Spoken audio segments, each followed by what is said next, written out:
Hello friends, Dhamus kitchen and blog પર તમારું સ્વાગત છે. મિત્રો, આજે આપણે બનાવીશું બટેટાનો એકદમ ટેસ્ટી એવો નાસ્તો. તો મોટા ભાગે ઘરમાં બધાને બટેટા ભાવતા જ હોય છે અને બટેટા એવી વસ્તુ છે કે જે નાના મોટા સૌ ખૂબ જ પસંદ કરતા હોય છે. અને જ્યારે પણ તમે બટેટાની કોઈ રેસિપી પીશો એટલે ઝટપટથી ફિનિશ થઈ જતી હોય છે. તો આજે આપણે એક એવી જ રેસિપી બનાવીશું કે જે બનાવતા જ પૂરી થઈ જશે અને ઘરના બધાને ખૂબ જ પસંદ આવશે. તો ચાલો ઝડપથી બનાવવાનું શરૂ કરીએ. તો સૌથી પહેલા મેં અહીંયા 300 ગ્રામ જેટલા બટેટા લીધા છે. આજે હું અહીંયા 2 જણ માટે બનાવી રહી છું. તમારે જો વધારે લોકો માટે બનાવવી હોય તો તમે 500 ગ્રામ કે કિલો બટેટા લઈને પણ બનાવી શકો છો. હવે આ બટેકાને આપણે ખૂબ સારી રીતે ધોઈ લેવાના છે, કેમ કે માર્કેટમાં ગમે ત્યાં પડ્યા હોય અને એના ઉપર ધૂળ, માટી, કચરો અને ગંદકી લાગેલી હોય છે. તો સૌથી પહેલા ખૂબ ઝાઝું બધું પાણી નાખી અને આપણે ઘસીને ધોઈ લેવાના છે. તો અહીંયા જુઓ, બટેકાને મેં પાણીની અંદર પલાળી અને 1 ચમચી મીઠું એડ કર્યું છે.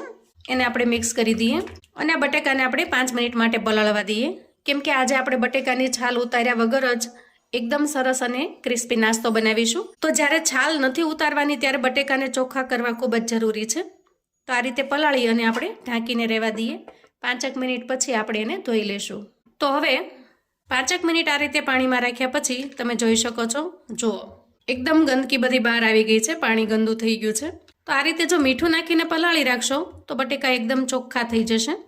હવે આપણે બીજા બાઉલમાં પાણી લેશું અને આ બધા જ બટેકાને ફરીથી એમાં એડ કરીશું અને ફરીથી હવે આપણે એમાં ઘસીને ધોઈ લેવાના છે.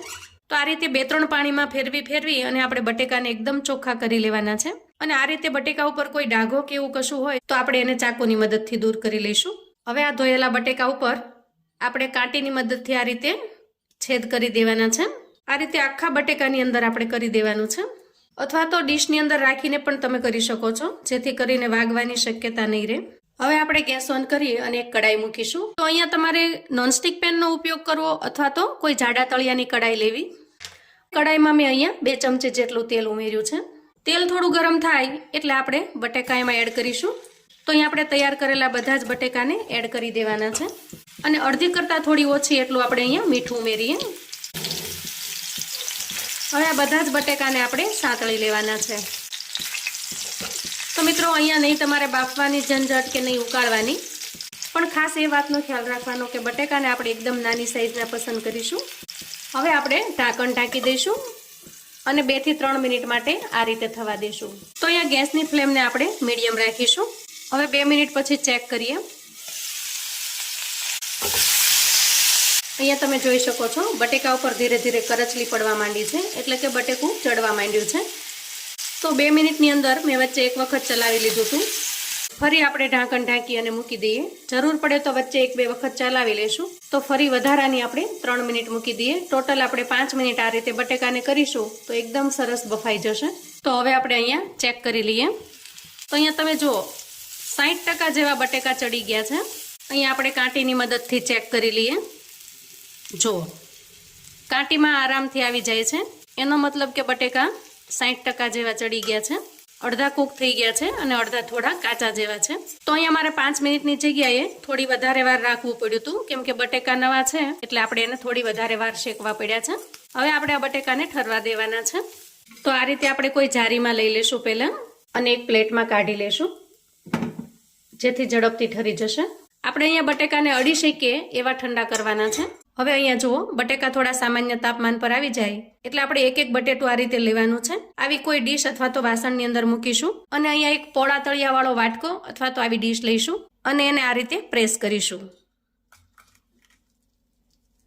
તો અહીંયા જુઓ, પ્રેસ કરતાં જ એકદમ બટેકું છે એ આ રીતે ચેપાઈ ગયું છે. એને સ્પેચ્યુલાની મદદથી લઈ લેશું આ રીતે, અને પછી બીજું બટેકું લેશું, એને પણ આપણે એ રીતે પ્રેસ કરીશું, જુઓ, અને સ્પેચ્યુલાની મદદથી લઈ લેશું. તો આ રીતે કરવું મિત્રો એકદમ સરળ છે, ફટાફટથી થઈ જાય છે. તો આ રીતે બધા જ બટેકાને પ્રેસ કરી લઈએ. તો અહીંયા બટેકાને આપણે ઓવરકુક કરવાના નથી, એટલા માટે જ આપણે એને કડાઈની અંદર તેલમાં થોડા ફ્રાય કરી લીધા છે. તો અહીંયા તમે જુઓ, આ રીતે મેં બટેકાને તૈયાર કરીને રાખી દીધા છે અને બાકીના બટેકા પણ હું આ રીતે તૈયાર કરી લઉં છું. આ રીતે સ્લાઇસ કર્યા પછી હવે આપણે એને થોડી વાર માટે ઠરવા દેવાનું છે. એકદમ સરસ ઠરી જાય ત્યાં સુધી આપણે એને સાઈડ પર મૂકી દઈશું. હવે જુઓ, આવી પોળી કોઈ ડીશ અથવા તો વાસણ લઈશું આપણે અને થોડો આરા લોટ લઈશું. તો આ રેસીપીને તમે ફરાળમાં પણ ઉપયોગમાં લઈ શકશો. જો તમારે આરા લોટ ન લેવો હોય તો તમે મેંદો પણ લઈ શકો છો. તો અહીંયા 3 થી 4 ચમચી જેટલો મેં આરા લોટ લીધો છે. હવે આપણે એમાં થોડી સમારેલી કોથમીર એડ કરીશું, ઝીણી સમારેલી, અને સ્વાદ પ્રમાણે થોડું મીઠું એડ કરીશું. અહીંયા નાની 1 ચમચી જેટલા ચીલી ફ્લેક્સ પણ ઉમેરીશું.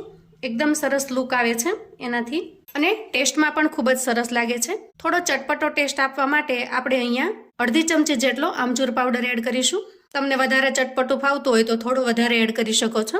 1 ચમચી જેટલું અહીંયા આખું જીરું એડ કરું છું. હવે આપણે આમાં થોડું પાણી એડ કરીશું અને એક સરસ મજાનો ગોળ બનાવીને તૈયાર કરીશું. તો અહીંયા ગોળને આપણે થોડો પતલો બનાવવાનો છે. જો આ રીતે બનાવવાનો છે. તો અહીંયા ગોળ આપણો તૈયાર થઈ ગયો છે. હવે ગેસ ઉપર અહીંયા એક પેન મૂકીશું. 4 થી 5 ચમચા જેટલું તેલ એડ કરીશું. નોનસ્ટિકમાં થોડું તેલ ગરમ થઈ જાય એટલે આપણે મિશ્રણને સૌથી પહેલા ચલાવી લઈએ. થોડું ઘાટું થઈ જાય છે, નીચે બેસી ગયું હોય થોડું, અને પછી આ રીતે પીસીને તૈયાર રાખેલું બટેકું છે એના પર આ મિશ્રણને લગાવી દેવાનું છે આ રીતે, અને તેલમાં ફ્રાય થવા માટે મૂકી દેવાનું છે. તો અહીંયા બટેકાને તમે હાથ ઉપર રાખી અને પણ મિશ્રણ નાખી શકો છો. આ રીતે એકદમ જાળવીને કરવાનું, નહીંતર આ બટેટું તૂટી જશે. જો આ રીતે. તો અહીંયા તમે જોઈ શકો છો એકદમ ફટાફટથી થઈ જાય છે. અને પછી થોડું ફ્રાય થઈ જાય એટલે આપણે એની સાઈડ ચેન્જ કરી લેવાની છે. તો એકદમ ક્રિસ્પી થાય ત્યાં સુધી આપણે એને થવા દેશું. અહીંયા ગેસની ફ્લેમને અત્યારે આપણે મીડિયમ રાખીશું. તો અહીંયા જુઓ બંને બાજુ એકદમ સરસ ક્રિસ્પી થઈ ગયો છે નાસ્તો. તો આ રીતે બધા જ પીસને આપણે સરસ ક્રિસ્પી કરી લેવાના છે. આ રીતે ક્રિસ્પી થઈ જાય એટલે બધા જ પીસને આપણે બહાર કાઢી લઈએ. તો આ રીતે કિચન પેપરમાં કાઢી લઈએ, જેથી કરીને વધારાનું બધું જ ઓઇલ છે એ કિચન પેપરમાં જતું રહેશે. તો અહીંયા જુઓ બધો જ નાસ્તો આપણે બનાવીને તૈયાર કરી લીધો છે. એકદમ ક્રિસ્પી અને ક્રન્ચી બન્યો છે. જુઓ હવે આપણે નાસ્તાને સર્વ કરી લઈએ. તો ક્રિસ્પી ને કુરકુરો આ નાસ્તો તમે વ્રત ઉપવાસમાં પણ ખાઈ શકો છો.